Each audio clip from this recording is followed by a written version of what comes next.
Hello, my name is Alexander Lawstein. I'm the Museum Learning Manager here at the Maryland Historical Society. We are in the H. Furlong Baldwin Library, where he has around 7 million documents, some of which will be highlighted in this video. This video will explore the history of housing discrimination in Baltimore City, particularly towards Black Baltimoreans. In 1937, the Federal Homeowners Loan Corporation published its residential security map of Baltimore.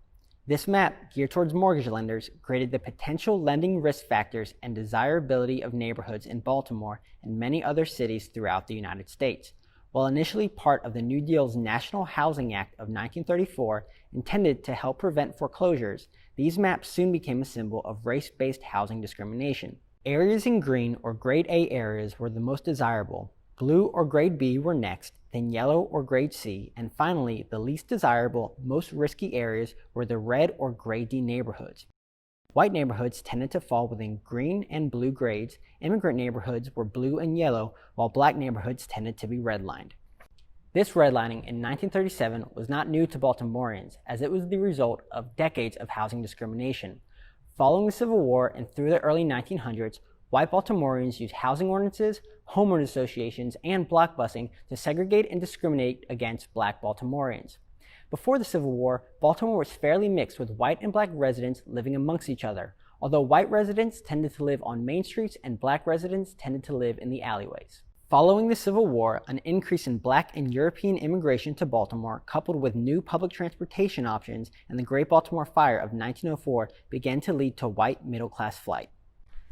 As white Baltimoreans began to leave the inner city, followed by ethnic groups such as Jewish immigrants, there was no official housing segregation policy stopping upper and middle-class black families from following the same trajectory. Nevertheless, most realtors would not sell to black families. If a house was going to be sold to a black family, it would have to be done by the owner themselves.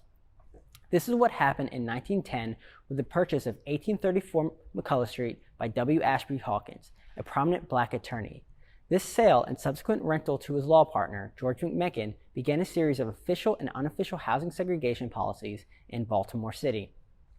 Unofficially, this sale began a pattern of selling in which white Baltimoreans would sell to Jewish homebuyers who would then, and only if their neighborhood or block's market was in a slum, would sell to black families. This pattern of secession primarily took place in the Old West Baltimore neighborhoods of Upton and Druid Heights.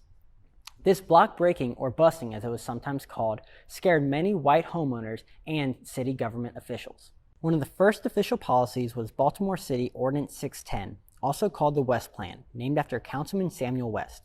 This ordinance stated that no black resident could move into a block in which more than half of the residents were white and vice versa. It also stated that existing conditions would not be disturbed and no one would be forced to move out of their neighborhood. This ordinance was the first of three, but had the largest impact as many southern cities began to replicate the Baltimore idea. The Baltimore idea led to crowded black neighborhoods in Baltimore City. It wasn't just housing ordinances that stopped black Baltimoreans from leaving the city, but also homeowners associations. As upper and middle-class white families began to leave the city, the Roland Park Company developed neighborhoods for these families. Before buying a home, a family had to agree to a set of rules, also called a neighborhood covenant. One of these rules, in a 1913 agreement for the Guilford neighborhood, under the nuisance section, stated that at no time shall the land included in said tract, or any part thereof, or any building erected thereon, be occupied by any Negro or person of Negro extraction. This segregation from private neighborhoods began even before the West Plan was implemented, and in response to the creation and segregation of these private neighborhoods, specifically the Roland Park neighborhood, construction and realty companies began developing neighborhoods for middle-class black Baltimoreans. One specific neighborhood was Cherry Heights neighborhood, represented legally by Hawkins and McMecken, which was touted as having lots as beautiful as Roland Park.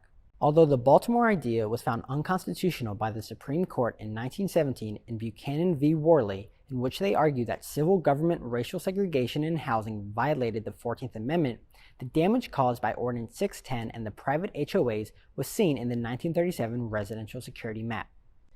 Black neighborhoods in Baltimore suffered from high rents and poor quality housing due to blockbusting and deceptive practices that came with the industry and limited social and city services, which led to Grade D or red markings.